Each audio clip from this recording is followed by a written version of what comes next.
Proclamação do Evangelho de Jesus Cristo segundo Marcos. Naquele tempo, os fariseus e alguns mestres da lei vieram de Jerusalém e se reuniram em torno de Jesus. Eles viam que alguns dos seus discípulos comiam o pão com as mãos impuras, isto é, sem as terem lavado. Com efeito, os fariseus e todos os judeus só comem depois de lavar bem as mãos, seguindo a tradição recebida dos antigos. Ao voltar da praça, eles não comem sem tomar banho e seguem muitos outros costumes que receberam por tradição. A maneira certa de lavar copos, jarras e vasilhas de cobre. Os fariseus e os mestres da lei perguntaram então a Jesus: por que os teus discípulos não seguem a tradição dos antigos, mas comem o pão sem lavar as mãos? Jesus respondeu: bem profetizou Isaías a vosso respeito, hipócritas, como está escrito: este povo me honra com os lábios, mas seu coração está longe de mim. De nada adianta o culto que me prestam, pois as doutrinas que ensinam são preceitos humanos. Vós abandonais o mandamento de Deus para seguir a tradição dos homens. Em seguida, Jesus chamou a multidão para perto de si e disse: escutai todos e compreendei. O que torna impuro o homem não é o que entra nele vindo de fora, mas o que sai do seu interior. Pois é de dentro do coração humano que saem as más intenções, imoralidades, roubos, assassínios, adultérios, ambições desmedidas, maldades, fraudes, devassidão, inveja, calúnia, orgulho, falta de juízo. Todas estas coisas más saem de dentro, e são elas que tornam impuro o homem. Palavra da salvação. Glória a vós, Senhor. Queridos irmãos e irmãs, que a paz do Senhor esteja em vosso lar.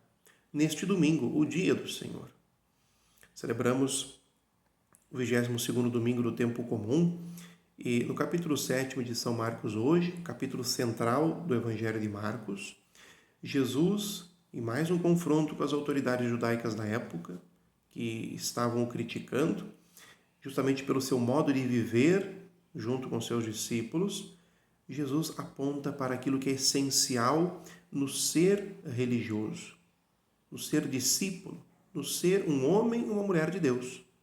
A vivência do essencial, tendo como referência os 10 mandamentos. As inúmeras prescrições que os judeus tinham na época, elas brotavam de uma intenção até boa. Recordamos lá em Levítico, quando Deus, por meio de Moisés, fala para o povo de Israel: sede santos, mantei-vos puros diante de mim, o vosso Deus. A partir destas orientações, muitas coisas acabaram se criando, interpretações humanas, como por exemplo essas que foram citadas de lavar bem as mãos, os copos e etc. Mas já a essência dos mandamentos já não se buscava viver, no tocante às relações com as pessoas.